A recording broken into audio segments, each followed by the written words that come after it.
So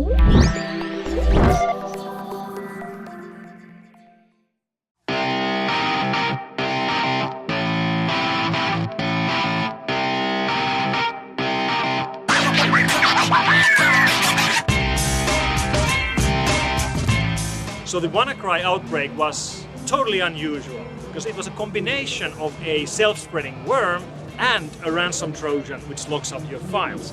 And this is the only time we've seen these two things combined. And this is the reason why it spread so quickly and infected hundreds of thousands of computers all over the world. The only good news out of the whole thing is that the criminals were not able to collect a lot of money. Only around 300 victims paid the ransom, which means they got around 120,000 euros in payments.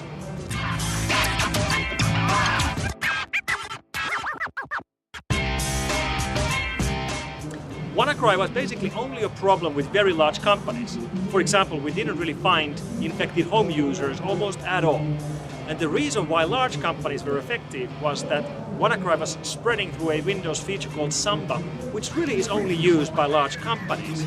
And large companies with hundreds of thousands of workstations have really hard time deploying updates and patches very quickly. And in the case of Wannacry, you had 2 months to deploy the update from Microsoft. If you didn't do it, you were vulnerable. And when you have lots of computers, it might take you longer than 2 months to fix your systems.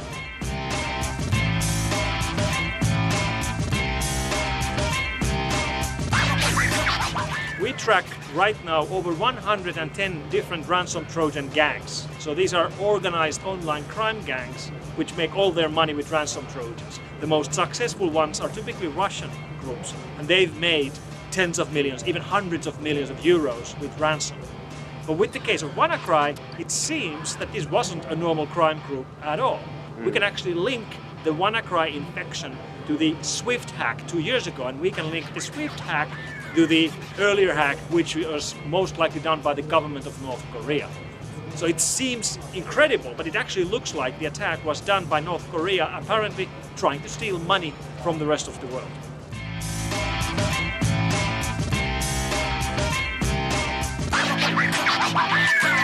At F-Secure, we were working through the weekend and, in fact, through the following days, monitoring Wannacry spread. But we were actually in a very good position from our customers' point of view because we were able to block the infections and there were very little problems in our customer base at all. But working through the weekend and working through the night really reminded me of the outbreaks we used to see regularly in early 2000s, like Slammer and Blaster and Sasser and I Love You.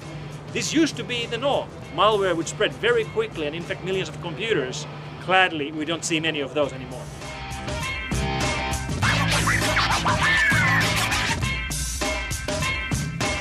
So, the mega trend that made ransom Trojan possible is Bitcoin. The fact that we now have a mechanism of paying currency online with virtual versions of Bitcoin so that we are not able to track the movements. And this means that this is basically the cash of the online world. Real-world criminals, like real-world drug gangs, they prefer cash because you cannot follow the movements of cash. Online criminals prefer Bitcoin because you can't follow the movements of Bitcoin in the online world. And of course that doesn't mean that Bitcoin is bad. It isn't bad, just like cash isn't bad. Yeah. It's a tool which can be used for good or for bad.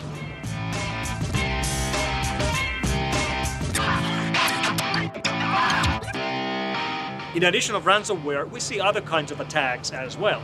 We see things like banking Trojans, which will infect systems that you use to do online banking, and then they steal money from your accounts. We see botnets, which is infecting large amounts of computers, then using them to send spam or to launch attacks to take down websites.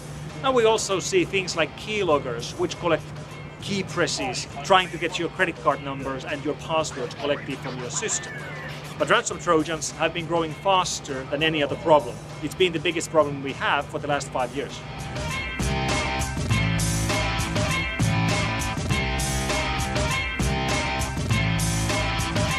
The very first thing to do when you start fixing your security is to make sure your backup processes work.